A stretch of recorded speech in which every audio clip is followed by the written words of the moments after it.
You're watching Much Music live in the environment. The Ataris, make some noise. Chris and John. Now, this was just an opportunity for us to actually pull out the 10-in-1 Atari, right? Another excuse to play video games. And that's where the name comes from. Yeah, actually, is it your video game collection? I used to collect video games when I was younger and needed a name to put on our demo real quick when I was about 15, 26 now, so it was about 11 years ago, and my friend's like, hey, why don't you call your band the Ataris? I'm like, sure, and I've found that to this day, there's still people that mess up our name and can't pronounce Atari. Really? They call us the Ataris, the Ataris, and go figure, you know, I figure you have to be born in a, bubble to not know what an Atari game is, but, you know, I guess, you know, some things, some people just don't know, I guess. So. Do you have a favorite game, favorite Atari game? I think Pitfall probably would have been one of my favorite ones. John? I liked Kaboom. Kaboom? Yeah, I think it was pretty intense.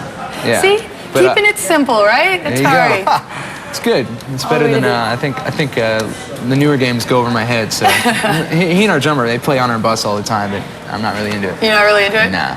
So when I read the press release that the Ataris have been signed to Columbia, I was really excited because this is an indie rock success story. Ah, thank you very much. Really, really big news. Do you think it's a result of your DIY hard work ethic?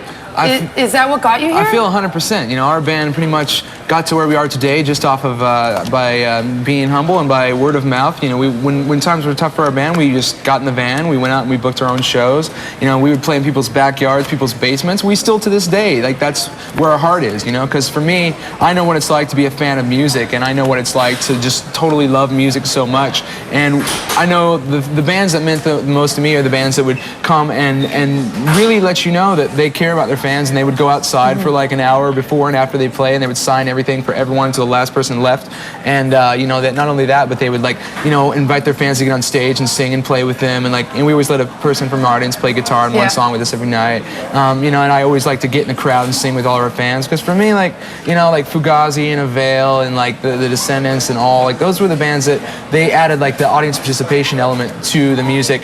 And I think that's something that's missing from music today, and punk music especially. That, and I think there's just too much predictability. And I think that one thing with our band is like we try to keep people guessing on what we're going to do next. And from one of our shows, I think what you would expect is just a lot of raw live energy if the vibe is right, and definitely no like choreographed rock jumps and stuff like that. I think that's, you know, it's kind of lame. And I mean, for me, we just try to, you know, write good rock songs. You know, we never try to fit into one thing. And you know, I like the bands that I like of today are like Jimmy Eat World or like, you know, the Foo Fighters or bands like that. Just they I think good songwriting, but also just good solid rock bands. And well, the Ataris have a very passionate fan following.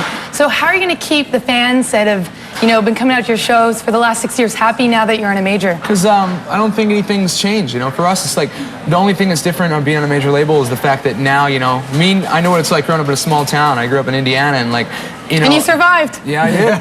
Right there. And the thing that sucked most about that is the fact that you have to really search out and find music, and there's so many good bands out there. Mail order. No, I would mail order everything from Maximum Rock and Roll and like the back of all the classifieds there, and like every like little punk zine I would order every last 7-inch, and like I think that that's something that I don't want to think that every kid out there is having to try to search out to find our music, because I think that, you know, there are kids out there that love bands like you know, Green Day or you know, Blink or something, or Jimmy Eat World that would love our band, and I think that we need to be out there just as much for them, because if we can turn people onto bands that we feel have a lot of integrity that we grew up listening to, then I'd much rather somebody listen to that than listen to, like, you know, bad process top 40 bands, you know? Because we have enough of that, right? Yeah, I mean, it all serves its purpose, but I think that, you know, a real, like, heartfelt songwriting is something that I think, you know, is out there, but I think it's not as prevalent in, like, radio and mainstream, you know, television and whatnot. Well, we're going to check out the new video right now. In this diary off this CD, it's new and in stores. So Long Astoria. Do you have it? Yeah? Oh, right there. You want to get an autograph? We're going to do that during this video. We'll be back more with Ataris playing Atari. Yeah, that's right. Fight for the joystick. It's so funny.